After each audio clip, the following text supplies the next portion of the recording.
দুঃখ অনুভব করেন। প্রত্যেকের দুঃখ আলাদা হতে পারে। কারোর মনে এই দুঃখ থাকে যে সে তার বাবা মায়ের সব ইচ্ছে পূরণ করতে পারেননি।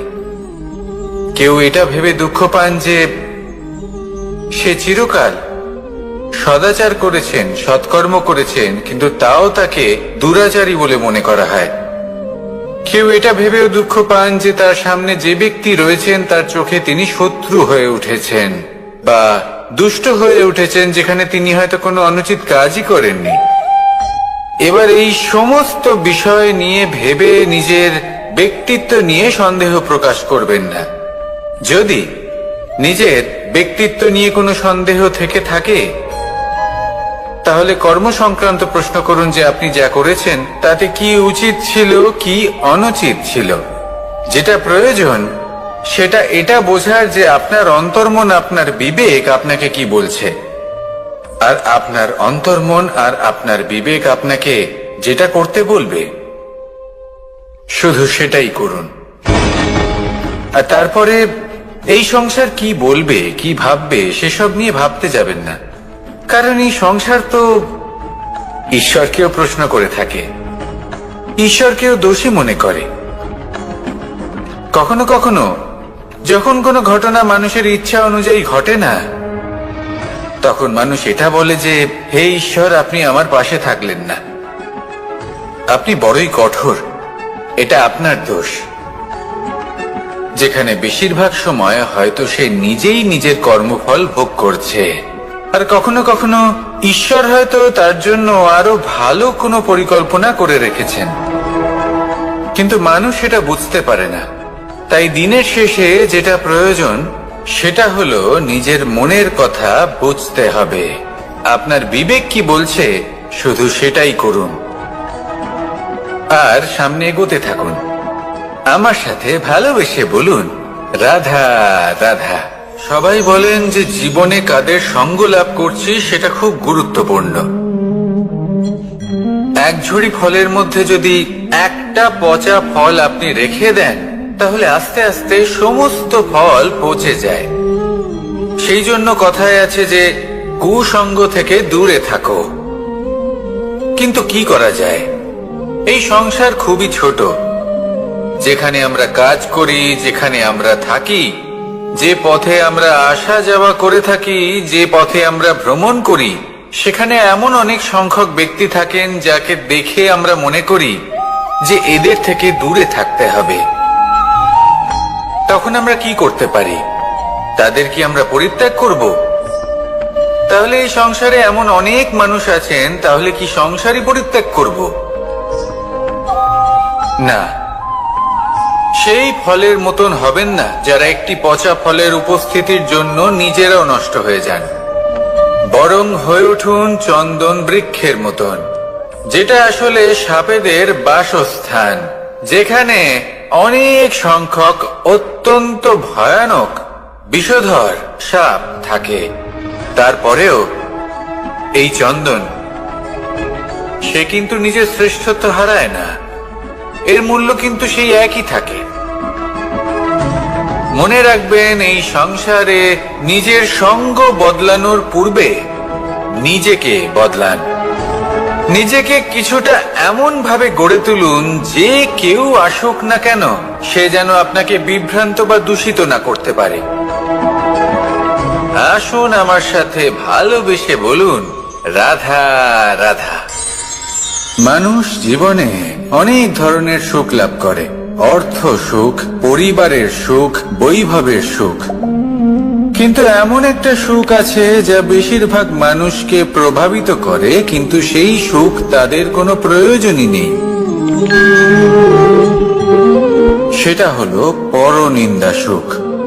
অর্থাৎ এমন কোন ব্যক্তিকে নিয়ে নিন্দা করা, তার প্রতি অনুচিত শব্দ প্রয়োগ করা, কারণ সেই ব্যক্তিকে আপনি পছন্দ করেন না। আর এমন অনেক মানুষ আছেন যারা এই কাজ করে খুব আনন্দ লাভ করেন, যেটা করা উচিত নয়। কারণ এতে আপনার সময় আপনার ঊর্জা, আপনার নিজের অন্তরের ইতিবাচক শক্তি আপনি নষ্ট করে ফেলছেন। আর এই সব কিছুই আপনার প্রয়োজন আছে। যাদেরকে আপনার পছন্দ নয় সেই ব্যক্তির বিষয়ে কথাই বলবেন না। সেই সব ব্যক্তির দিকে মনোনিবেশ করুন যাদের আপনি ভালোবাসেন। সেই সব কাজে মন দিন যেগুলো আপনার ভালো লাগে। সেই বস্তুর দিকে নজর দিন যেগুলো আপনার প্রিয়, নিজের লক্ষ্যের দিকে, এই সব কিছুর দিকে নয়। এমনটা করলে আপনার জীবনে আপনি সেই সব বস্তুর দিকে নজর দিতে পারবেন যারা প্রকৃত অর্থে আপনার জীবন আরো শ্রেষ্ঠ করে তোলে। এমনটাই করুন, জীবন আরো অনেক বেশি সুন্দর হয়ে উঠবে। আর তখন এই মন প্রসন্ন হয়ে বলবে, রাধা রাধা। আজ আমরা আবার সাফল্য আর অসফলতার বিষয়ে কথা বলবো। সফল ব্যক্তি কে হয় এবং অসফল ব্যক্তি কে হয়, এই বিষয়ে আমরা আগে অনেকবার কথা বলেছি। প্রত্যেক ব্যক্তি সাফল্য লাভ করতে চান, কিন্তু প্রত্যেক ব্যক্তি সাফল্য লাভের এই কাজে সফল হতে পারেন না। এবার এটা কেন হয়, এর পেছনে কারণটা কি? কারণ হলো ভয়। সফল ব্যক্তি হলেন তিনি যিনি নিজের সিদ্ধান্ত দ্বারা এই সমস্ত সংসারকে বদলে দিয়ে থাকেন, এবং অসফল ব্যক্তি হলেন তিনি যিনি এই সংসারকে দেখে এর বিষয়ে ভেবে নিজের সিদ্ধান্ত বদলে ফেলেন। প্রয়োজন হলো নিজের লক্ষ্যের বিষয়ে ভেবে দেখার, পথের বিষয়ে ভেবে দেখার। একবার যদি আপনি পথ নির্বাচন করে থাকেন, সেই পথে অগ্রসর হতে থাকুন আর তাতে অটল থাকুন। সবসময় দৃঢ় প্রতিজ্ঞ হন। আপনি যদি কোনো পথে টিকে থাকেন আর নিরন্তর পরিশ্রম করতে থাকেন, তবেই আপনার জীবনে সাফল্য আসবে। যদি কথায় কথায় লোকে কি ভাববে, লোকে কি বলবে, এ কথা ভেবে নিজের সিদ্ধান্ত পাল্টান, তাহলে কখনো নিজের লক্ষ্যে পৌঁছতে পারবেন না। আসুন আমার সাথে ভালোবেসে বলুন, রাধা রাধা। মানুষের 6টি বড় শত্রু রয়েছে, আর এরা অন্য কোথাও নয়, বরং মানুষের অন্তরেই বাস করে। এই 6টি শত্রু হলো কাম, ক্রোধ, মোহ, লোভ, ঈর্ষা আর অহংকার। কিন্তু এরা কি চিরকাল আপনার শত্রু হিসেবেই থেকে যায়? এদেরকে নিজের বন্ধু করে তোলা কি সম্ভব নয়? ভেবে দেখুন না। এবার যদি কথা বলি কাম নিয়ে, অর্থাৎ কামনা করা, তাহলে মানুষ যদি জীবনে কামনা করতে থাকে তাহলে সন্তোষের অনুভূতি লাভ করতে পারে না। কিন্তু এই কামনাই মানুষের বন্ধু হয়ে উঠতে পারে। কিভাবে?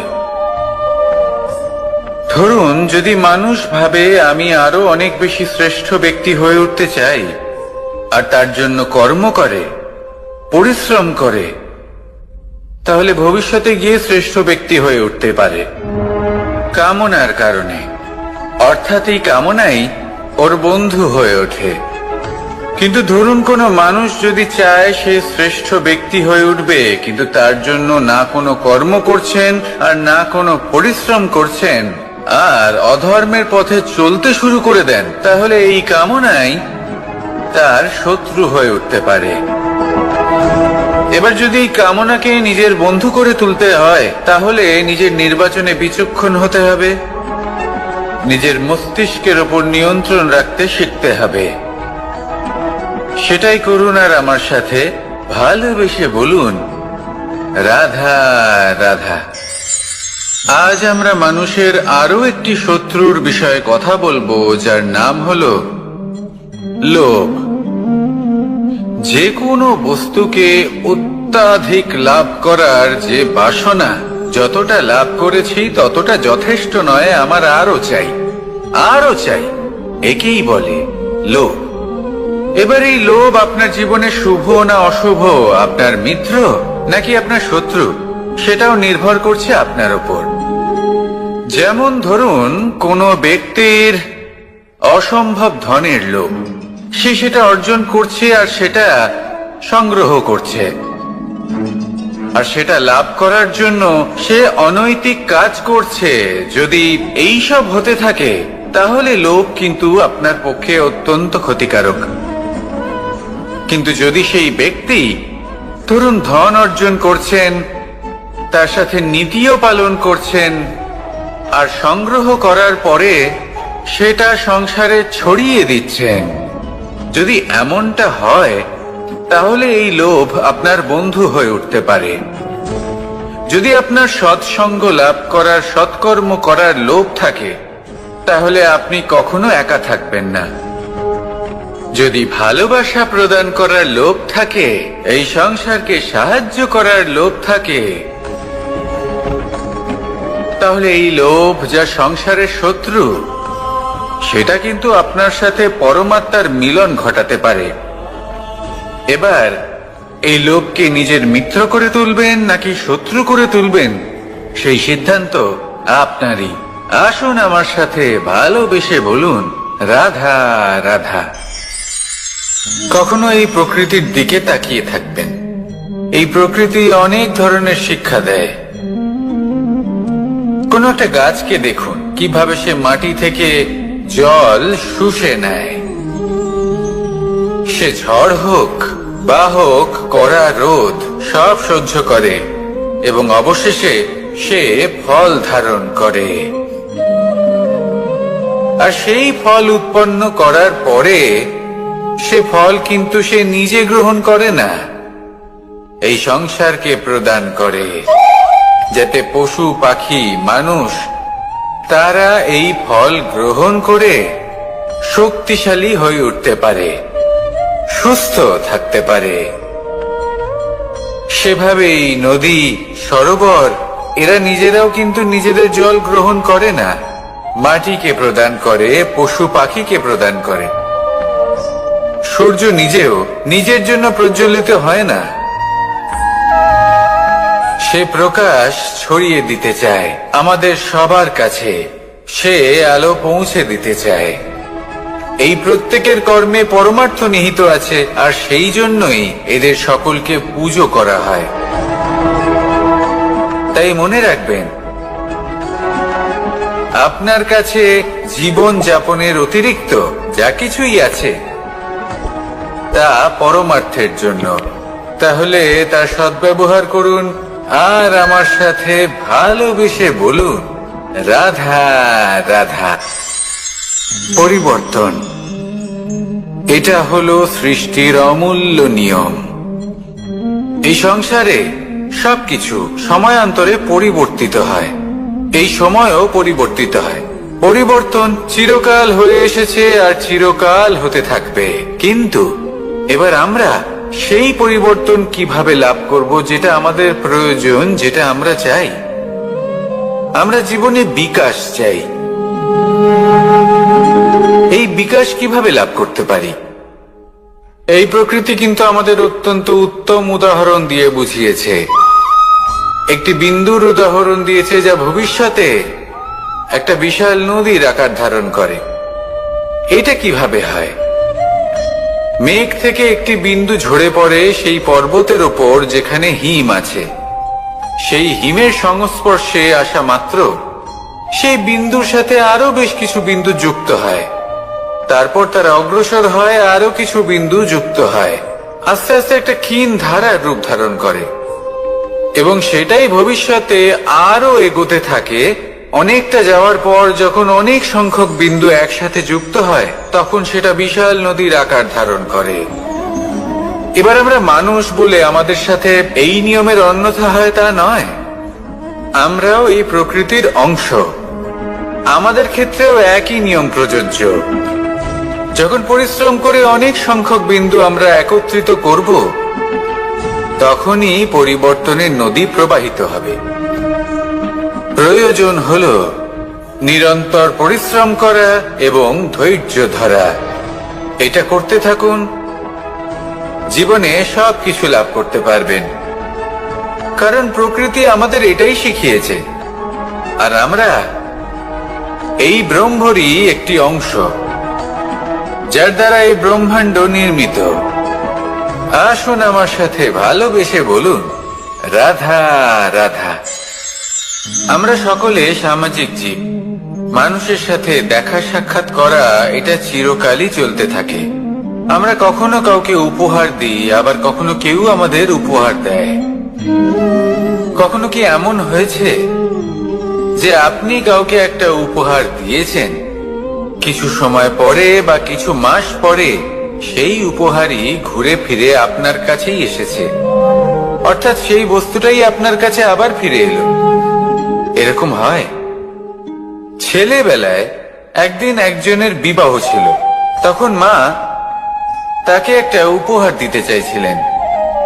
তাই তিনি একটা পোশাক বানালেন আর সেটাকে সুসজ্জিত করছিলেন। আমি দেখলাম আর জিজ্ঞেস করলাম যে, মা, এই পোশাক এত সুসজ্জিত করার কি আছে? তখন মা বললেন যে, কানাই, কখনো কাউকে এমনই উপহার দেবে, এমন প্রকারে দেবে যে সেটা যদি আবার ঘুরে ফিরে তোমার কাছে ফিরে আসে, তাহলে যেন তোমার খারাপ না লাগে। এটাই কিন্তু হয় আমাদের ব্যবহারের সাথে, কর্মের সাথেও এবং আমাদের কথার সাথেও। তেমনই আচরণ করবেন যে আচরণ আপনি সহ্য করতে পারবেন। যদি মুখ থেকে কটু কথা বেরোতে থাকে, তখন নিজেকে সংযত করে নিন। সেই শব্দই প্রয়োগ করুন যেটা আপনি তার বদলে শুনতে চাইবেন, এবং আপনার দুঃখও হবে না। কারণ আপনার কর্ম এমন একটা উপহার যেটা আবার ঘুরে ফিরে ফলস্বরূপ আপনার কাছেই আসবে। সেই জন্য নিজের আচরণ শুভ করুন, নিজের মানসিকতা শুভ করুন, নিজের মুখ থেকে মধুর বাণী নিঃসৃত করুন, আর এইভাবেই মধুর ভাবে বলুন, রাধা রাধা। এই সংসারে প্রত্যেকটা জিনিসের নিজস্ব একটা বিশেষত্ব আছে, আর তার বিশেষত্বর জন্যই তাকে বিশেষ গুরুত্ব দেওয়া হয়। যদি কথা বলি অস্ত্রের, যেমন তরোয়াল। তরোয়াল নির্মাণ করা হয়েছে রক্ষার জন্য। কত তাড়াতাড়ি সে সামনে উপস্থিত শত্রুকে নিধন করতে পারে। এবার এই তরোয়ালের কোন গুণটা দেখা প্রয়োজন? সেটার ধার। সেই বস্তুটি নয় যার মধ্যে এই তরোয়াল রাখা হয়। সেইভাবেই যদি আমি কথা বলি বাণের, তাহলে এটা প্রয়োজনীয় নয় যে সেই বাণ কতটা তীক্ষ্ণ, কতটা বলশালী। এটা দেখা প্রয়োজন যে তার আকারটা কেমন। সে কি বাতাস ভেদ করে নিজের লক্ষ্যে পৌঁছতে পারবে? সেটা বেশি গুরুত্বপূর্ণ। সেই জায়গাটা নয় যেখানে সেই বাণ রাখা হয়। ঠিক সেইভাবেই যদি আপনি কোনো মানুষেরই মূল্য বুঝতে চান, তাকে পরখ করে দেখতে চান, তাহলে তার জাতি, তার ধর্ম, তার রূপ, তার আকার, সেগুলো দেখে তাকে পরখ করতে চেষ্টা করবেন না। তাকে পরখ এই সব কিছুর ভিত্তিতে করবেন না। তার স্বভাবটা দেখুন, তার গুণ দেখুন, তার প্রতিভা দেখুন, তার কর্ম দেখুন। কারণ এটাই সেই ব্যক্তির আসল পরিচয়, এটাই হলো তার অস্তিত্ব। যখনই আপনি কোন নর্তককে শ্রেষ্ঠ নৃত্য প্রদর্শন করতে দেখেন, তখন আপনি কিন্তু এটা ভাবেন না যে সে কোথা থেকে এসেছে, সে কি খায়, ওর বন্ধু বান্ধব কারা। আপনি তার নৃত্য দেখেন, ওর শিল্প দেখেন, সেটারই প্রশংসা করেন, সেটাকেই সম্মান করেন। সেইভাবে এই সংসারে সকলকে সম্মান করুন। আর এই সম্মানের আধার হওয়া উচিত তার গুণ, তার স্বভাব, তার কর্ম, তার রূপ আর তার বেশভূষা নয়। আসুন আমার সাথে ভালোবেসে বলুন, রাধা রাধা। এই সংসার বলে যে কৃষ্ণ হলো মহাযোগী। কেউ বলে যে কৃষ্ণ হলো সাংখ্য যোগের প্রবর্তক, কেউ বলে ভক্তি যোগের, কেউ বলে জ্ঞান যোগের, কেউ কেউ এটা মনে করেন যে অষ্টাঙ্গ যোগের প্রভু হলাম আমি। কিন্তু এই যোগ আসলে কি? যোগ বিষয়টাকে বোঝা খুব একটা কঠিন নয়, কিন্তু সেই যোগকে নিজের যাপনের অংশ করে তোলা হলো অত্যন্ত কঠিন, আর তার জন্য প্রয়োজন অভ্যাস। যোগ শব্দটার অর্থ হলো যুক্ত করা, আর এটা আমি ছোটবেলায় শিখেছিলাম। যখন আমার মাখন খেতে ইচ্ছে করত আর মা মাখনের সেই হাঁড়িটা ওপরে টাঙিয়ে রাখতেন, তখন আমরা ভাবতাম যে অত দূরে পৌঁছবো কি করে।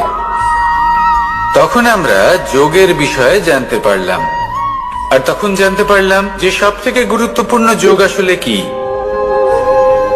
সহযোগিতা, সাহায্য। আমরা সব সখারা একসাথে জড়ো হতাম, একে অপরের পিঠের ওপর উঠে দাঁড়াতাম, আর তারপর আমরা ওই মাখনের হাঁড়ির কাছে পৌঁছতে পারতাম, আর তারপর আমরা সবাই মিলে সেই মাখন ভাগ করে খেতাম। সহযোগিতা, এটা অত্যন্ত গুরুত্বপূর্ণ। পাণ্ডবরাও মহাভারতে এটাই করেছিলেন। ওনাদের সাথেও কেউ ছিল না, একে অপরকে সাহায্য করে ওনারা অনেক বীরদের একত্রিত করেছিলেন। তারপর অবশেষে মহাভারতের এই মহাযুদ্ধে ওনারা জয়লাভ করেছিলেন। রামায়ণে রাম এবং লক্ষ্মণের সাথে কেউ ছিল না। সহযোগিতার মাধ্যমে ওনারা ভাল্লুক আর বানর সেনাকে একত্রিত করেছিলেন, আর এই সংসারের সব থেকে প্রবল রাক্ষস রাবণকে বধ করেছিলেন। মনে রাখবেন, একসাথে মিলে যদি আপনারা কর্ম করতে শেখেন, তাহলে এই সংসারে এমন কিছুই নেই যেটা আপনি অর্জন করতে পারবেন না। আসুন আমার সাথে ভালোবেসে বলুন, রাধা রাধা।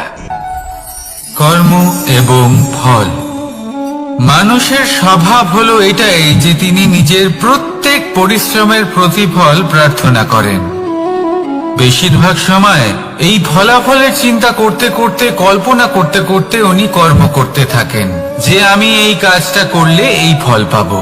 সেই সব কল্পনা করতে থাকেন যা না তার হাতে আছে, না আছে অধিকার, আর না আছে নিয়ন্ত্রণ। উনি শুধু নিজের কর্ম করতে পারেন। উনি কি ফল পাবেন তা তার হাতে কখনোই নেই। তাই আপনিও শুধুমাত্র কর্ম করতে থাকুন, ফলের চিন্তা করবেন না। মনে রাখবেন, শিকড় এবং শাখা যেভাবে একে অপরের সাথে জড়িয়ে, সেইভাবেই একে অপরের সাথে জড়িয়ে কর্ম এবং ফল। যেরকম কর্ম আপনি করবেন, সেরকম ফল আপনি অবশ্যই পাবেন। তাই এই ফলের আশায় কর্মের সময় কখনোই নষ্ট করবেন না, কারণ যে ব্যক্তি সময় নষ্ট করেন, সময় সেই ব্যক্তিকে অবশ্যই নষ্ট করে দেয়। কর্ম করুন নিঃস্বার্থভাবে, ফলের চিন্তা করবেন না, আর আমার সাথে ভালোবেসে বলুন, রাধা রাধা। কর্ম এবং ফল। দেখতে গেলে এই সমস্ত ব্রহ্মাণ্ড এই দুইয়ের মাঝেই স্থির হয়ে আছে। মানুষজন কর্ম করেন ভালো ফল লাভের আশায়, আর ভালো ফল লাভের আশায় উনি এটাই ভুলে যান যে উনি যে কর্ম করছেন তা কি করছেন। আমি বলেছিলাম কর্ম করুন ফলের চিন্তা না করে, কিন্তু কি কর্ম করছেন সেই বিষয়ে ভাবাটাও অত্যন্ত আবশ্যক। না তো অনেক সময় আমরা এমন কর্ম করে ফেলি যা না চাইতেও বিষে পরিণত হয়, যা হয়েছে দুঃশাসনের সাথে, দুর্যোধনের সাথে, গুরু দ্রোণের সাথে। একজনের মানসিকতা উচিত ছিল না, একজনের বিবেক উচিত ছিল না, আরেকজন যে পক্ষ নির্বাচন করেছিলেন সেই পক্ষ উচিত ছিল না। আর যা কিছু ওনাদের সাথে হলো, আপনার, আমার, আমাদের সকলের সাথে তা হতে পারে। আমি বলেছিলাম কর্ম করুন, ফলের চিন্তা করবেন না, কিন্তু এই কর্মের বিষয়ে বিচার করে দেখাটাও ততটাই আবশ্যক। দেখুন, কর্ম করার উচিত প্রক্রিয়া ফলের চিন্তা না করা, কিন্তু যদি আপনার কর্ম শুভ হয়, তাহলে তার ফলও নিয়তি আপনাকেই দেবে। সর্বদা কর্ম করার সময় এটা ভাবুন যে আপনার এই কর্ম এই সংসারকে, এই সমাজকে, আপনার পরিবারকে, আপনার আশেপাশের মানুষজনকে কোন দিশায় নিয়ে যাবে। যদি এটা সবার জন্য মঙ্গলময় হয় তাহলে কর্ম করতে থাকুন। আর হ্যাঁ, নিশ্চিত রূপে ফলের চিন্তা করবেন না। আসুন আমার সাথে ভালোবেসে বলুন, রাধা রাধা। বটবৃক্ষের বীজ সর্ষের দানার থেকেও ছোট হয়, কিন্তু যখন তা নিজের রূপ ধারণ করে তখন তা বিশাল বৃক্ষের আকার ধারণ করে, যা সহস্র বছর ধরে বেঁচে থাকে, ছায়া প্রদান করে, পাখিদের আশ্রয় প্রদান করে, আর দেয় পথচারীদের বিশ্রাম করার স্থান। কেন? কারণ সেই ছোট বীজ তা মাটির ভেতরে গিয়ে নিজের খোলস ত্যাগ করে। অন্ধকারে থাকে সে, যতই আলো আসুক না কেন, যতই বর্ষা আসুক না কেন, সব সহ্য করে। আর তারপরে একটা চারা গাছ অঙ্কুরিত হয়, তারপর ধীর গতিতে একটা বিশাল বৃক্ষতে পরিণত হয়। দেখুন, জীবনে কঠিন সময় আসে, এই জন্য নয় যে আপনি হার মেনে নেবেন, এই জন্য আসে যাতে আপনি ভবিষ্যৎ নির্মাণের জন্য নিজেকে তৈরি করতে পারেন। যদি কঠিন সময়ে আপনি ওই বীজের মতো দৃঢ় হয়ে থাকতে পারেন, তাহলে আপনিও একদিন সেই বিশাল বৃক্ষের মতো নিজের অস্তিত্ব গড়ে তুলতে পারবেন, যা সহস্র বছর পর্যন্ত মনে রাখা হবে। আসুন আমার সাথে ভালোবেসে বলুন, রাধা রাধা।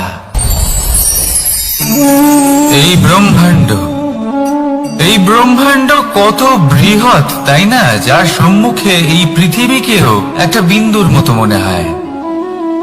আর এই পৃথিবীতে আমরা কে হই, আমাদের আকার কি রকম, আমাদের অস্তিত্বই বা কি? যখন আমরা এভাবে ভাবি তখন মনে হয় আমরা কিছুই নই। তা আমরা যখন কিছুই নই, তাহলে আমরা এত চিন্তা করি কেন? কি ভেবে ভয় পাই? কাকেই বা এত ভয় পাই? কে আমাদের মারতে পারে আর কেই বা আমাদের জন্ম দেবে? আত্মার আসলে না কখনো জন্ম হয় আর না কখনো মৃত্যু। আত্মা শুধুই শরীর বদল করে। আপনি, আমি, আমরা সকলে এই শরীর নয়, আমরা হলাম আত্মা, যা হলো পরম আত্মার পরম অঙ্গ। সেই জন্য মনে রাখবেন, বাইরের কোথাও দেখবেন না, নিজের অন্তরের গভীরে গিয়ে দেখুন, আত্মাকে উপলব্ধি করতে শিখুন। ক্লেশ, ভয়, চিন্তা, এই সব কিছুর থেকে নিজেকে দূরে রাখুন, তাহলেই উপলব্ধি করতে পারবেন পরমাত্মা কে। তাহলে আসুন আমার সাথে ভালোবেসে বলুন, রাধা রাধা। পরিবর্তন এই সংসারের শাশ্বত নিয়ম। কোন রাজা নেই যিনি চিরকাল রাজা থাকেন, কোন ধনী ব্যক্তি নেই যিনি চিরকাল ধনী থাকবেন। এই সংসারে সূর্যের স্থান নেওয়ার জন্য চন্দ্রিমার আগমন ঘটে। কোন স্থান যাকে পতিত বলা হয়েছিল, সেখানে মহল তৈরি হয়েছে। কোন স্থান যাকে আজ মলিন বলা হয়েছে, কাল সেখানে মন্দিরও স্থাপন হতে পারে। কোন ঋতু চিরকালের জন্য থাকে না, কখনো সময় চিরকাল একরকম থাকে না। আজ যা আপনার কাছে রয়েছে, কাল অন্য কারোর ছিল। আজ যা আপনার কাছে রয়েছে, কাল তা অন্য কারোর কাছে চলে যাবে। আপনার সাথে কিছু থাকলে তা হলো আপনার কর্ম, কিন্তু সেই কর্মের পরিণামও আপনার নয়। আপনি শুধু কর্ম করুন, বাকি সবকিছুই পরিবর্তনশীল। কিন্তু সেই পরিবর্তনকে দেখে ভয় পাওয়ার প্রয়োজন নেই, তাকে স্বাগত জানান। যদি আপনি হাসি মুখে সেই পরিবর্তনকে স্বাগত জানান, তাহলে এই পরিবর্তনও হাসি মুখে আপনার সাথে থাকবে। আসুন আমার সাথে ভালোবেসে বলুন, রাধা রাধা। সঞ্চয় মানুষের যখন থেকে বোধ বুদ্ধি হয়, সঞ্চয় করতে আরম্ভ করে দেন। সঞ্চয় করতে থাকেন ভোজনের, সঞ্চয় অর্থের, সঞ্চয় শক্তির। নিজের জন্য করেন, নিজের পরিবারের জন্য করেন, নিজের স্ত্রীর জন্য করেন, সন্তানের জন্য করেন, সন্তানের সন্তানের জন্যও সঞ্চয় করেন। সঞ্চয় করার জন্য ওনার কাছে অনেক কারণ রয়েছে, কারণ উনি এটা ভাবেন যে এই সঞ্চিত শক্তির জন্য কেউ ওনার কোনো ক্ষতি করতে পারবে না। মানুষ ভুলে যান একটা গুরুত্বপূর্ণ কথা, এই সত্য, উনি এই সংসারে খালি হাতেই এসেছিলেন, আর এখান থেকে ওনাকে খালি হাতেই যেতে হবে। যা এখানকার তা এখানেই থেকে যাবে। আর যদি কিছু ওনার সাথে যায় তা হলো ওনার কর্ম, আর কিচ্ছু নয়। তাই যদি কিছু অর্জন করতে চান তাহলে শুভ কর্ম অর্জন করুন, আত্মশক্তি অর্জন করুন, কারণ পরলোকে এটাই হবে আপনার সম্পত্তি। তাহলে কি এটা আপনি অর্জন করতে চান না? আসুন আর আমার সাথে ভালোবেসে বলুন, রাধা রাধা। সদিচ্ছা। দেখতে গেলে 3 অক্ষরে তৈরি এই শব্দ, কিন্তু সমস্ত ত্রিলোক তার উপরেই আধারিত। আপনি এই সংসারে এসেছেন, তখন অবশ্যই শ্বাস নেবেন, কিন্তু তার বদলে আপনাকে কিছু তো দিতেই হবে। আপনার উপর নির্ভর করছে আপনি কি দেবেন। কি দেবেন এই সংসারকে, এই সমাজকে, নিজের পরিবারকে, আর তার বদলে কি নেবেন? যশ নাকি অপযশ? দেখুন, এক ছিল রাবণ, যে কিনা সমুদ্র পার করলো সীতাকে অপহরণ করার জন্য, আর এক ছিলেন রামচন্দ্র, যিনি সমুদ্র পার করেছিলেন, সেতু বানিয়ে গিয়েছিলেন সীতাকে ফিরিয়ে নিয়ে আসার জন্য। দুজনেই সমুদ্র পার করেছিলেন, শুধু পার্থক্য ছিল সদিচ্ছাকে বোঝার, লক্ষ্যের। অনেক মানুষের যাত্রা একরকম হতেই পারে, কিন্তু আনন্দ তখনই লাভ করবেন যখন লক্ষ্য শুভ হবে, মহান হবে। এই লক্ষ্য দিয়ে এই সংসারের কল্যাণ হবে এবং মানুষের সম্মান হবে। যদি আপনার সংকল্প উচিত হয় তাহলে আপনার লক্ষ্য উচিতই হবে, নয়তো শুধুমাত্র বিনাশ হবে। আর উচিত এটাই হবে যে বিনাশের হাত থেকে যেন নিজেকে বাঁচানো যায়, কি বলেন? তাই জীবনে যে লক্ষ্য স্থির করছেন, মনে রাখবেন তা যেন শুভ লক্ষ্য হয়। যদি এরকম হয় তাহলে আপনার যাত্রা, আপনার জীবন দুটোই শুভময় হবে। আসুন আর আমার সাথে ভালোবেসে বলুন, রাধা রাধা। সুরক্ষা। এই সুরক্ষা আসলে কি? এটা কি কোনো কবচ নাকি কোনো সীমা? এই সুরক্ষা আসলে অন্য কিছু।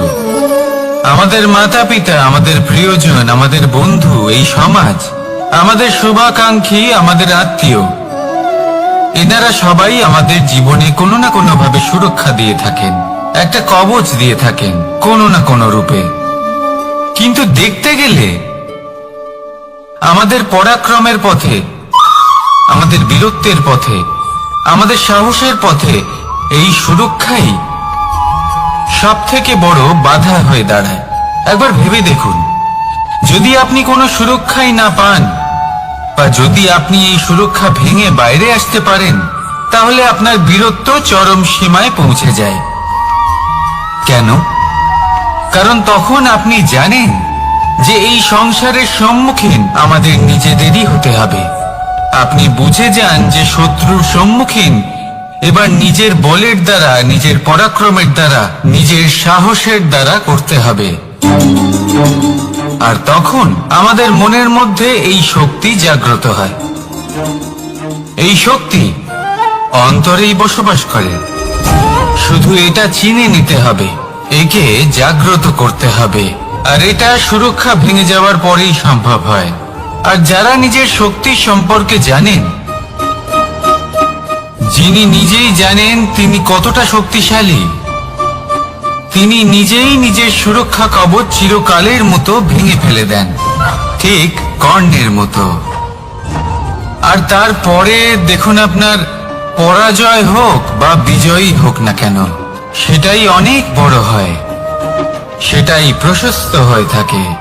সেই জন্য ত্যাগ করুন নিজের ভয়কে, নিজের আশেপাশের এই সুরক্ষা চক্রকে ভেঙে ফেলুন, আর সম্মুখীন হন এই সংসারের নিজের শত্রু সম্মুখীন হন।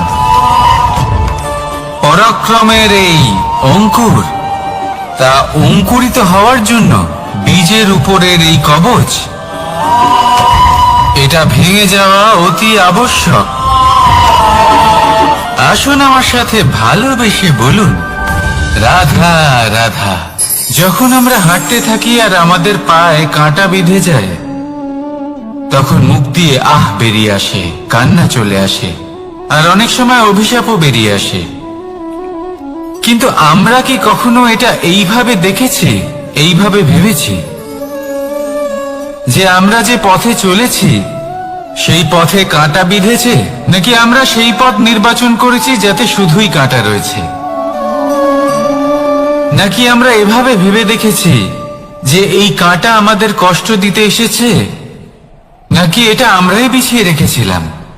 সাবধান থাকা উচিত ছিল, কারণ কাঁটা বিঁধলে যন্ত্রণা হবে, চিৎকার করে ফেলতে পারি, মুখ থেকে অভিশাপও বেরিয়ে আসতে পারে। কিন্তু এই অভিশাপ শুধুমাত্র আমাদের তরফ থেকে অভিশাপ হয়, সামনের ব্যক্তিটির ওপরও নির্ভর করে। এবার সেই ব্যক্তি যদি এমন হয় যে ফুল আর কাঁটা এই দুই সমানভাবে গ্রহণ করতে পারে, তার কাছে অভিশাপও বরদানে পরিণত হয়। শেষ পর্যন্ত ব্যাপারটা দাঁড়ায় ভাবনা, চিন্তা, দৃষ্টিভঙ্গির ওপর। কারণ আপনার এই ভাবনাই সত্যি হয়ে সামনে আসে। সেই জন্য এই ভাবনা, চিন্তা, মানসিকতাকে গুরুত্ব সহকারে দেখবেন। এই বিবেচনা নিয়ে বিবেচনা করতে শিখুন। আমার কথার অর্থ হলো যে জীবনে যখন এরকম কিছু একটা ঘটবে, তখন ভেবে দেখুন যে এরকম কেন হলো। আপনি কি এমন কোনো কর্ম করেছিলেন যার কর্মফল এটা? এমন কোনো কাজ যা অনুচিত ছিল, অসত্য ছিল, যা অভদ্রতার কারণ ছিল? ভেবে দেখা প্রয়োজন।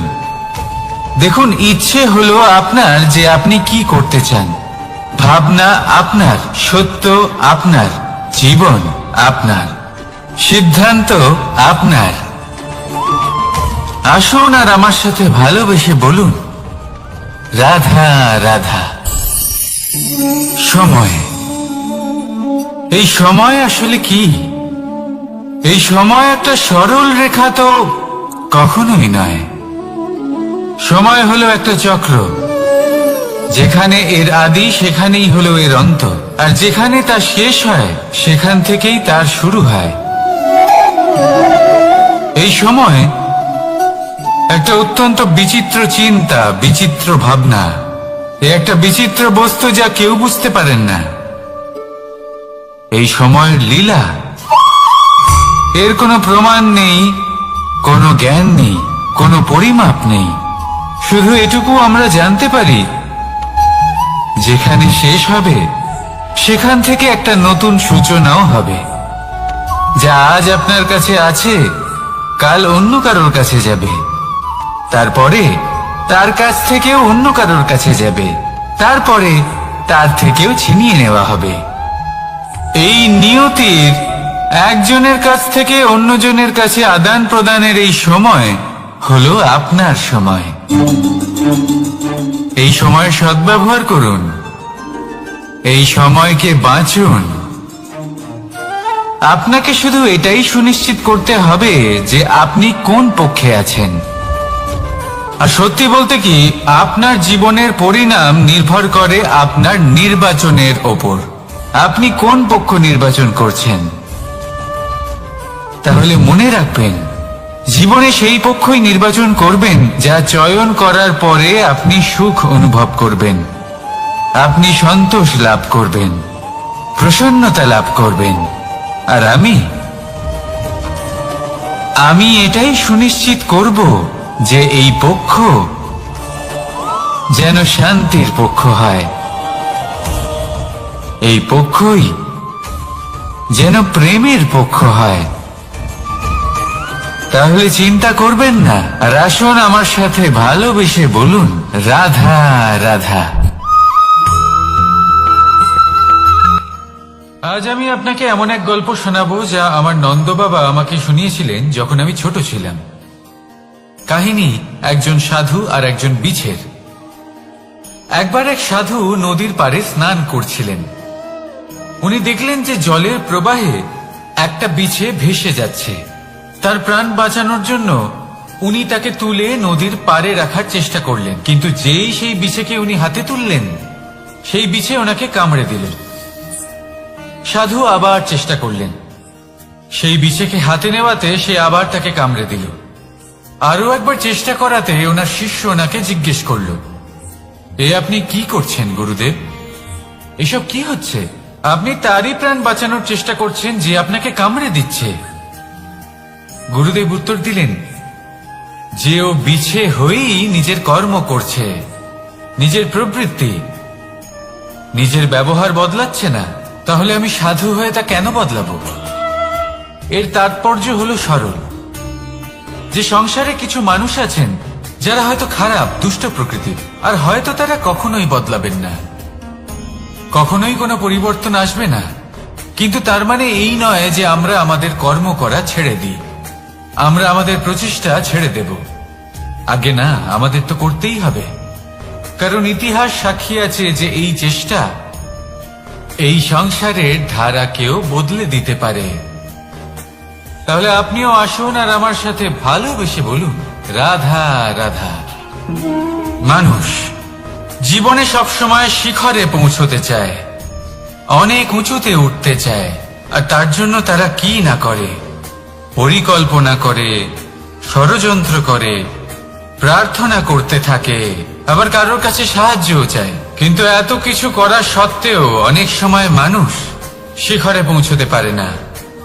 যদি পৌঁছেও যায় তাও খুব তাড়াতাড়ি নিচে নেমে আসে। এর কারণ কি?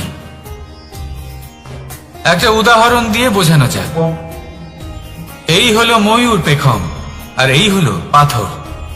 যদি এই পেখমকে হাওয়ায় ছুঁড়ে দিই তবে ও উড়তে থাকে, কিন্তু এই পাথর অতি শীঘ্রই মাটিতে নেমে আসে। এর কারণ কি? ভার। এই পাথর হলো ভারী, আর এই শিক্ষাই আমাদের গ্রহণ করতে হবে। ঠিক এইভাবেই যদি আমাদের মন দ্বন্দ্ব আর অহংকার দ্বারা পরিপূর্ণ হয়ে থাকে, তাহলে তা কখনোই শিখরে পৌঁছবে না। পৌঁছে গেলেও খুব শীঘ্রই মাটিতে নেমে আসবে। তাই এই মনকে হালকা করতে শিখুন, অহংকারকে, এই হিংসাকে ত্যাগ করুন। তারপর উঁচুতে উড়ে তো দেখুন, কত উঁচুতে উঠতে পারবেন আপনি। আসুন আমার সাথে ভালোবেসে বলুন, রাধা রাধা। মানুষ এক অত্যন্ত বিচিত্র প্রাণী। পরিকল্পনা করে, ষড়যন্ত্র করে, প্রচেষ্টা করে, কাউকে পরাজিত করার চেষ্টাও করে। সাপকে একটা দড়ি মনে করে হাতে চেপে ধরার চেষ্টা করে, কিন্তু একটা কথা বুঝতেই পারে না, সময়ের এই সাপ, এটা হাতে চেপে ধরাই যায় না। আর আপনি যা করবেন তা আবার ফিরে আসবে আপনারই সামনে। দেখুন, এতে কিছুই যায় আসে না যে আপনি কুম্ভকারের পুত্র নাকি কৃষ্ণের পুত্র। যদি আপনি অনুচিত কর্ম করেন তাহলে আপনার সাথেও অনুচিতই হবে। অশুভ কর্ম করলে আপনার সাথেও অশুভই হবে। কুরু বংশ অত্যন্ত মহান বংশ ছিল। এই কুরু বংশ কি হলো তার সাথে? একটা গোটা বংশ বয়ে গেল, কারণ ওনাদের উদ্দেশ্য অশুভ ছিল। অন্যদিকে 5 জন বনবাসী পাণ্ডব মহাভারত বিজয়ী হলেন, কারণ তাদের উদ্দেশ্য শুভ ছিল। তাই মনে রাখবেন, শুভ অগ্নি প্রজ্বলিত করবেন, শুভ তাপ সঞ্চার হবে। অশুভ অগ্নি প্রজ্বলিত করবেন, নরকেই জ্বলতে হবে। তাহলে আসুন আর আমার সাথে ভালোবেসে বলুন, রাধা রাধা। মানুষ জীবনে সবসময় সুখ পেতে চান, কিন্তু এই সুখ, এটা আসলে কি? এই সুখের আসল রূপ কি? আমি বলি, সুখের আসলে 2টি রূপ হয়, বাহ্যিক সুখ, আত্মিক সুখ। আর এটা ঠিক তেমনই হয় যেরকম আমাদের শরীরের সাথে জড়িত ছায়া আর আমাদের শরীরের মধ্যে বসবাসকারী আত্মার। যদি ছায়ার কথা ভেবে দেখেন তাহলে বুঝতে পারবেন আমাদের শোবার সময় ভোরবেলা এই ছায়া অনেক বড় হয়ে যায়। যখন এই সূর্য মাথার উপরে চলে আসে তার তাপ বেড়ে যায়, তখন এই ছায়া ছোট হয়ে যায়। আর যেই অন্ধকার নেমে আসে এই ছায়া আপনার সঙ্গ ত্যাগ করে। এরকমই হয় বাহ্যিক সুখ। আর এবার কথা বলি আমাদের শরীরের মধ্যে বসবাসকারী এই আত্মা। এই আত্মা কখনো আমাদের সঙ্গ ত্যাগ করে না, সব সময় আমাদের সাথে জড়িয়ে থাকে। এরকমই হয় আত্মিক সুখ, যা সব সময় আমাদের সাথে থাকে। আত্মিক সুখ কারোর সেবা করে, আত্মিক সুখ কাউকে সাহায্য করে, আত্মিক সুখ প্রেম বোধের, যা কখনো আমাদের সঙ্গ ত্যাগ করে না। সেখানে বাহ্যিক সুখ, যতক্ষণ আপনি সম্পন্ন কিছু মানুষ এবং সুবিধার সাথে আছে, এই বাহ্যিক সুখ আপনার সাথে থাকবে। সম্পন্নতা চলে গেলে, মানুষজন চলে গেলে, সুখ সুবিধা চলে গেলে বাহ্যিক সুখও চলে যায়। তাহলে এই আত্মিক সুখ খুঁজে নিন এবং সেই সুখের সাথেই বলুন রাধা রাধা। আপনি কখনো কোনো সাধারণ পাখি দেখেছেন? যেমন বাবুই। সে কি করে? সে কোনো গাছের ডালে নিজের বাসা বানায়। এবার সেইখানে বাসা বানানো সহজ ব্যাপার, কারণ সামগ্রী আশেপাশেই পাওয়া যায়। কিন্তু সমস্যা হলো আক্রমণ। কোনো সাপ বা অন্য কোনো পশু ওর বাসাতে ওর সন্তানদের উপর না আক্রমণ করে বসে, এই ভয়ে তার সব সময় থাকে। আর এটা সব থেকে কঠিন ব্যাপার এদের জন্য, নিজের বাসায় নিজের সন্তানদের সুরক্ষা। আর বাজ পাখি, যদি আমরা বাজের কথা বলি তাহলে তারা কি করে? বাজ পাখি কোনো উঁচু পাহাড়ের শিখরে, কোনো পাথরের খাঁজে নিজের বাসা তৈরি করে। এবার ওখানে বাসা বানানো একেবারেই সহজ ব্যাপার নয়, কারণ সামগ্রী আশেপাশে পাওয়া যায় না, দূর থেকে নিয়ে আসতে হয়। কিন্তু সেইখানে আক্রমণের ভয়ও কখনোই থাকে না। এইভাবে উচিত রূপে ও নিজের বাসা রক্ষা করতে পারে, নিজের সন্তানদের রক্ষা করতে পারে। এর সারমর্ম হলো এটাই, যদি সমস্যা বড় হয় তাহলে সমাধানও উচ্চমানের হওয়া উচিত। একটা বাজ পাখির মতো ভাবা আরম্ভ করে দিন। জীবনে যে কোনো সমস্যা ছোট মনে হবে। রাধা রাধা। জীবনে এমন কিছু কাজ রয়েছে যা আপনাকে একাই করতে হয়, আর এমন কিছু কাজ রয়েছে যা আপনাকে একসাথে মিলে করতে হয়, একজোট হয়ে, সঙ্গবদ্ধ হয়ে। এবার সঙ্গবদ্ধ বলতে কি বোঝাতে চাইছি? আমি তাদের কথা বলছি না যারা বাস্তবিকভাবে একে অপরের সাথে কাজ করেন। আমি তাদের কথা বলছি যারা একে অপরের থেকে দূরে থেকেও একে অপরকে বিশ্বাস করেন। আমি আগেও বলেছিলাম, সমস্ত বিশ্বের আশা বিশ্বাসেই বসবাস করে, তাই না? তাই যেখানে সমস্ত বিশ্ব আছে, সমস্ত সংসার আছে, সেইখানেই বিশ্বাস রয়েছে। তাই আপনার আশেপাশে এমন দল সঙ্গবদ্ধ করুন যাদের আপনার উপর বিশ্বাস আছে আর যাদেরকে আপনি বিশ্বাস করতে পারেন। তাহলে আসুন আর আমার সাথে ভালোবেসে বলুন রাধা রাধা। আমরা যে মানুষকে চাই, যাকে আমরা ভালোবাসি, তাকে একটা উপহার অবশ্যই দিতে চাই। এমন এক উপহার যা ওনার ভালো লাগবে, যা শ্রেষ্ঠ হবে, অতি প্রিয় হবে, বহুমূল্য হবে, বা বলতে পারেন মূল্যবান হবে। তাই আমরা কি করি? আমরা বাজারে যাই, তার জন্য স্বর্ণ, আভূষণ, হিরে, মুক্ত এইসব নিয়ে আসি। কিন্তু এটাই কি সর্বশ্রেষ্ঠ উপহার? কখনোই না। সর্বশ্রেষ্ঠ উপহার হলো স্বাধীনতা, তাকে নিজের মনের মতো বাঁচার স্বাধীনতা। যদি আপনি কাউকে স্বাধীনতা না দিতে পারেন, তাহলে সে কোথাও না কোথাও বন্দী হয়ে যায়, তার বিকাশ কোথাও না কোথাও আটকে যায়। কিন্তু যদি আপনি কাউকে স্বাধীনতা দিতে পারেন, তাহলে আপনি দেখবেন ও সমস্ত সংসারকে, এই জীবনকে নিজের দৃষ্টিভঙ্গি দিয়ে দেখবে, বুঝবে যে কোনটা হলো উচিত আর কোনটা হলো অনুচিত। আর এটাই হলো সর্বশ্রেষ্ঠ। আর এবার যদি কাউকে স্বাধীনতার মাধ্যমে এত বড় একটা শক্তি দিতে পারেন, তাহলে আপনি আমাকে বলুন, এর থেকে বড় উপহার আর কি হতে পারে? আসুন আর আমার সাথে ভালোবেসে বলুন, রাধা রাধা। কর্ম, ধর্ম আর কর্তব্য, এই তিনটি একে অপরের সাথে জড়িত। আর অনেক সময় এই তিনটি পালন করতে করতে আমাদের সেই ব্যক্তির সামনে গিয়ে দাঁড়াতে হয়, তার বিরুদ্ধেই যেতে হয়, যাকে আমরা সব থেকে বেশি ভালোবাসি। কিন্তু সেইখানে এই যুদ্ধ কোনো ব্যক্তিগত যুদ্ধ থাকে না। এ হলো কর্ম, ধর্ম আর কর্তব্যের যুদ্ধ। এটা সরল নয়, অত্যন্ত কঠিন হয় তার সম্মুখীন হওয়া যাকে আমরা সব থেকে বেশি সম্মান করি। কিন্তু আমাদের তো আমাদের ধর্মের পথে চলতেই হবে, কারণ আমরা কর্মবদ্ধ, কর্তব্যবদ্ধ, আর এটাই করা উচিত। শুধু এটুকু মনে রাখবেন, যদি আপনার উদ্দেশ্য শুভ হয়, আপনার ভাবনা শুভ হয়, আপনি যদি কর্ম, ধর্ম আর কর্তব্যের পথে অগ্রসর হন, তাহলে এই প্রক্রিয়াতে যদি আপনাকে আপনার আরাধ্যেরও সামনে দাঁড়াতে হয়, তাহলেও আপনার কোনো ক্ষতি হবে না।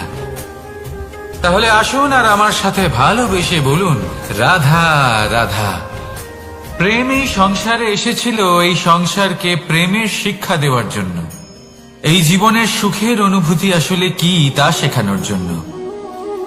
কিন্তু যদি সত্যি কথা বলি, তো আমি নিজেই প্রতিদিন প্রেমের নতুন নতুন স্বরূপ দেখতে পাই। প্রেমের একটা নতুন অনুভূতি প্রত্যেক নতুন দিনে।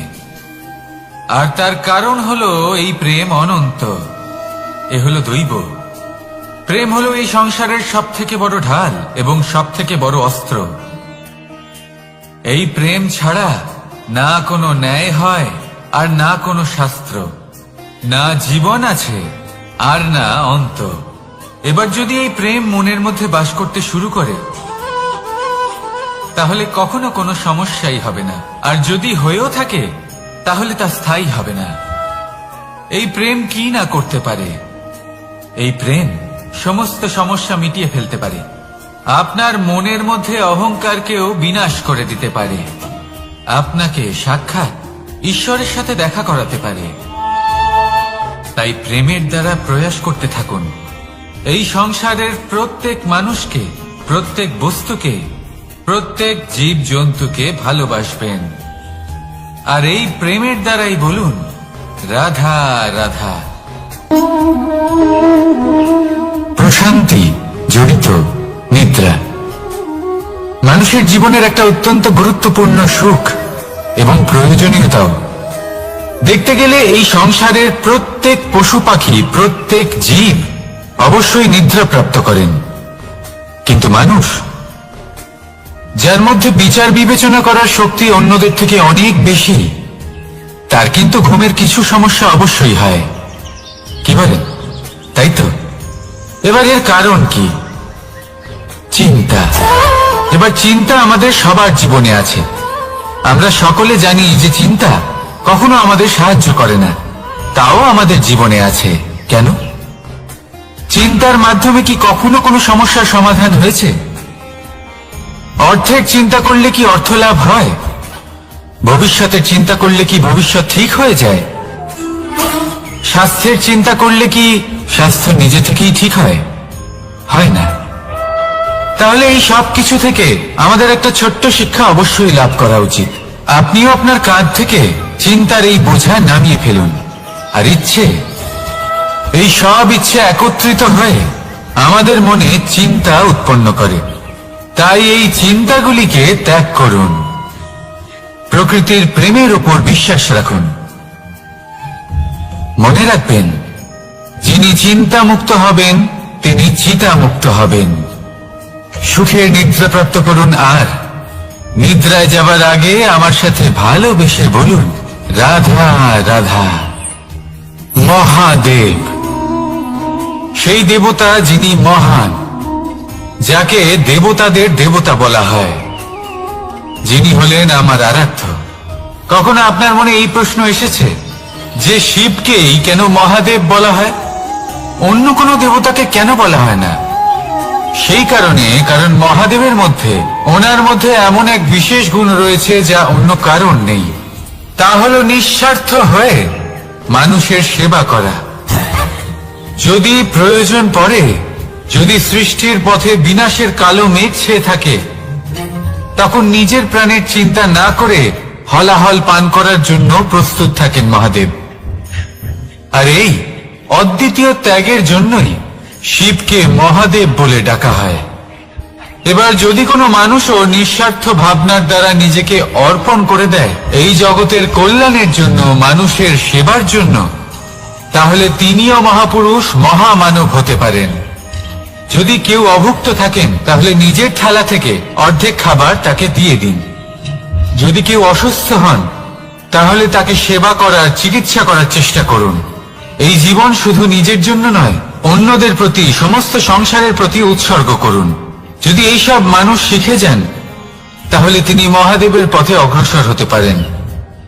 যদি মানুষ নিঃস্বার্থ ভাবনার দ্বারা এই সংসারের সেবা করতে শিখে যান তাহলে তিনি নিশ্চিত রূপে মহামানব অবশ্যই হতে পারবেন। আসুন আমার সাথে ভালোবেসে বলুন, রাধা রাধা। স্বর্ণ, হিরে, মুক্ত, মানিক, এই সব কিছুকে আগে পাথর বলা হতো। তাহলে এমন কি হলো যে এদের রত্ন বলা হয়?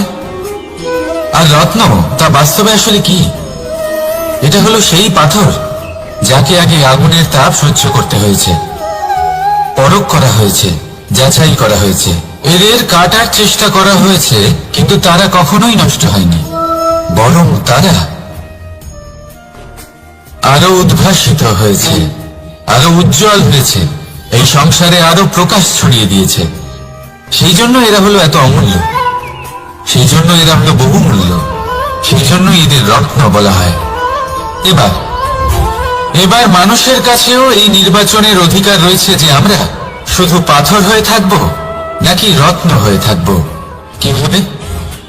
আমাদের জীবনেও অনেক সমস্যা রয়েছে, বাধা আছে, বিপত্তি আছে।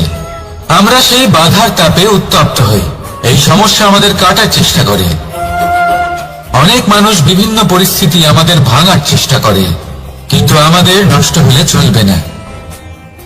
যেভাবে এই রত্ন সমস্যার সম্মুখীন হয়ে পাথর থেকে রত্ন হয়েছে, সেইভাবেই আমাদেরও আমাদের সমস্যার সম্মুখীন হয়ে রত্ন হয়ে উঠতে হবে, এই সংসারে প্রকাশের স্রোত হয়ে উঠতে হবে। তাহলে এটাই করুন আর আমার সাথে ভালোবেসে বলুন, রাধা রাধা। সংসারে সব থেকে বড় শক্তি আসলে কি? কেউ বলবেন শারীরিক শক্তি, কেউ বলবেন অস্ত্রের শক্তি, কেউ বলবেন জ্ঞানের শক্তি। ঠিক আছে, কিন্তু যদি আমি বলি সংসারের সব থেকে বড় শক্তি হলো শক্তি কোনো এক তথ্যের, আগে হ্যাঁ, তথ্য। এই তথ্য নিজেই কিন্তু খুব শক্তিশালী, অত্যন্ত শক্তিশালী অস্ত্র হলো এই তথ্য। আর সত্যি বলতে অনুচিত তথ্যের থেকে অনেক বেশি ঘাতক হলো অসম্পূর্ণ তথ্য। যেরকম আজ শাম্ব রুক্মির সাথে করেছে, ওকে অসম্পূর্ণ তথ্য দিয়েছে, তার ফলে বিনাশ হলো। যদি এইভাবেই আপনার কাছেও কোনো অসম্পূর্ণ তথ্য আসে, আর যদি আপনি তা পরখ না করে দেখেন, যাচাই না করে দেখেন, আর নিজের কর্ম করেন, তাহলে উত্থানের বদলে আপনি পতনের সম্মুখীন হবেন, বিকাশের বদলে আপনার বিনাশ হয়ে যাবে। মনে রাখবেন একটা অত্যন্ত গুরুত্বপূর্ণ কথা, সঠিক তথ্য পাওয়া সঠিক তথ্য দেওয়ার থেকে অনেক বেশি গুরুত্বপূর্ণ। আশা করি এই কথা আপনি বুঝেছেন। জীবনে যখনই কোনো তথ্য আপনি পাবেন, সেই বিষয়ে ভেবে দেখুন, পরখ করে দেখুন, যাচাই করুন, তারপর নিজের কর্ম করুন। আমার সাথে ভালোবেসে বলুন, রাধা রাধা। ধর্ম এবং প্রেম, এই দুই হলো একই মুদ্রার দুই পিঠ। যদি এদের মধ্যে কোনোটা নষ্ট হয়ে যায় তাহলে দ্বিতীয়টাও থাকে না। কখনো ভেবেছেন এমন কেন হয়? তার জন্য আগে আপনাকে বুঝতে হবে যে ধর্ম আসলে কি। ধর্ম সেটাই যা এই সংসারের প্রত্যেক মানুষকে একে অপরের সাথে সুখ এবং শান্তিতে থাকতে প্রেরণা যোগায়। এই প্রেরণার আধার হলো প্রেম। প্রেম সেটাই যা আপনার মধ্যে অন্য কারোর প্রতি করুণাবোধ জাগিয়ে তোলে, সম্মান জাগিয়ে তোলে। এবার যদি প্রেম চলে যায় তাহলে সবার আগে বিনাশ হবে সম্মান আর করুণাবোধের। এবার যেখানে না প্রেম রয়েছে, না সম্মান রয়েছে, না করুণা রয়েছে, সেখানে ধর্ম কিভাবে বাস করবে? অশুভ ইচ্ছে জাগ্রত হয়ে ওঠে, ক্রোধ জাগ্রত হয়ে ওঠে, অহংকার জাগ্রত হয়ে ওঠে, আর তারপর আরম্ভ হয় অধর্মের। তাই যা যা ভাবনা আপনার অন্তরে প্রবেশ করছে করতে দিন, কিন্তু যাই হোক না কেন এই প্রেমকে নিজের থেকে দূরে যেতে দেবেন না। এই প্রেমকে চিরকাল নিজের কাছে রাখুন, নিজের হৃদয়। আর এই প্রেম ভাব নিয়ে বলুন, রাধা রাধা। মানুষের জীবনে উন্নতি লাভ করার জন্য 3টি স্তম্ভের প্রয়োজন হয়। প্রথম স্তম্ভ শিক্ষা। এই শিক্ষা আমাদের জ্ঞান প্রদান করে। দ্বিতীয় স্তম্ভ ব্যবসা, যার দ্বারা আমরা ধন উপার্জন করি। তৃতীয় স্তম্ভ হলো আমাদের ঈশ্বর, আমাদের ইষ্ট। এনার সাথে যদি আমরা জুড়ে থাকতে পারি তাহলে এমন একটা মানসিক বল আপনি লাভ করবেন যেটা এই সংসারে আর কোথাও পাওয়া সম্ভব নয়। কিন্তু মানুষ অনেক সময় জীবনে এই 3টি স্তম্ভ লাভ করা সত্ত্বেও সামনে অগ্রসর হতে পারেন না। তখনও জীবনে কঠিন পরিস্থিতি আসতেই থাকে। এমনটা ঠিক কেন হয়? কারণ সে জীবনে এই 3টি স্তম্ভ লাভ করে নেয়, জীবনে প্রয়োগও করে, কিন্তু তার ভিতের কথা সে ভুলেই যায়। যেমন প্রথম স্তম্ভ অর্থাৎ শিক্ষা। এই শিক্ষার আধার হলো শুভ চেতনা। যদি অন্তরে শুভ চেতনা না থাকে তাহলে এই শিক্ষার কোনো গুরুত্ব থাকে না। দ্বিতীয় স্তম্ভ ব্যবসা। পরিশ্রম করে উপার্জন করতে হবে, এই কথাটা আমরা সবাই জানি এবং সবাই চেষ্টাও করি। কিন্তু ব্যবসা করতে করতে আমরা এটা ভুলে যাই আমাদের ব্যবহার কেমন হয়ে পড়েছে। এই ব্যবহার যদি শুভ হয় তাহলে আমাদের উপার্জন আস্তে আস্তে একটা স্থির জায়গায় এসে পৌঁছবে। এবং তৃতীয় স্তম্ভ আমাদের ভগবান। যদি ওনার স্মরণে আপনি যেতে চান তাহলে তার পূর্বে নিজের মা বাবাকে সেবা করুন, তাদের যত্ন করুন, তাদেরকে ভালোবাসুন, কারণ ওনারাই হলেন এই সংসারে আপনার সবথেকে বড় ইষ্ট। তাহলে 3 স্তম্ভের সাথে সাথে তাদের আধারকেও নিজের জীবনে প্রাধান্য দিন। কোনো সমস্যা আসবে না, জীবনে একের পর এক উন্নতি করবেন এবং এই মন প্রসন্ন হয়ে বলবে রাধা রাধা। সুখ, দুঃখ এবং শক্তি, এই 3 হলো এই সংসারের ত্রিদেবের মতো। আমাদের জীবনে যা কিছু ঘটছে এই 3টির ভিত্তির উপরেই হচ্ছে। আসলে এই সংসারের একটা নিয়ম আছে, যখনই আপনি কিছু লাভ করেন এই সংসার আপনার পরীক্ষা নেয়। এটা জানার জন্য আপনার পরীক্ষা নেয় যে আপনি যা কিছুই লাভ করেছেন আপনি কি আদৌ সেটার যোগ্য কিনা। ঠিক সেইভাবেই এই সুখ, দুঃখ এবং শক্তি আপনার পরীক্ষা নিয়ে থাকে। যখন সুখ আসে তখন সে আপনার পরীক্ষা নেয় যে আপনার মধ্যে অহংবোধ জাগ্রত হয়নি তো। যদি অহংবোধ চলে আসে তাহলে সুখ সেখানেই সঙ্গ ত্যাগ করে।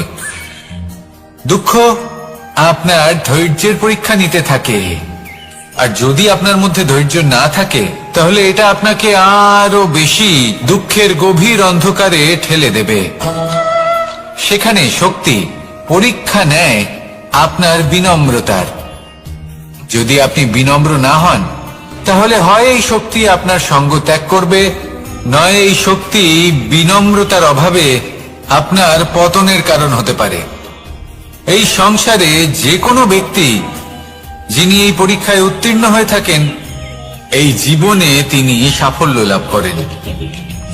আসুন আমার সাথে ভালোবেসে বলুন রাধা রাধা। ভয়ের সাথে আমরা সবাই পরিচিত, কষ্ট আমরা সবাই পেয়েছি। কখনো কখনো আমরা অসুস্থ হয়ে পড়ি, আর এমন সময় হলে মাতার মমতা, কখনো বাবার স্নেহ, কখনো বন্ধুদের পাশে থাকার অনুভূতি আমাদের রোগ নিরাময়ে সাহায্য করে। কখনো যদি আমরা নিরাশ হয়ে পড়ি তখন যদি আমাদের কোনো আপনজন আমাদের দুটো ভালো কথা বলে তখন আমাদের মনোবল বেড়ে যায়। ঠিক তেমন সংসারের এই রঙ্গমঞ্চে যদি আপনি পীড়িত অনুভব করেন, কিছু শুভ কথা আলোচনা করুন, কিছু স্তুতি গান করুন, কিছু মুহূর্তের জন্য হলেও নিজের ইষ্টদেবের কথা স্মরণ করুন আর প্রার্থনা করুন। সাহস বাড়বে, শক্তিও বৃদ্ধি পাবে এবং সামনে এগিয়ে চলার পথও দেখতে পাবেন। তখন এই মন প্রসন্ন হয়ে বলবে, রাধা রাধা।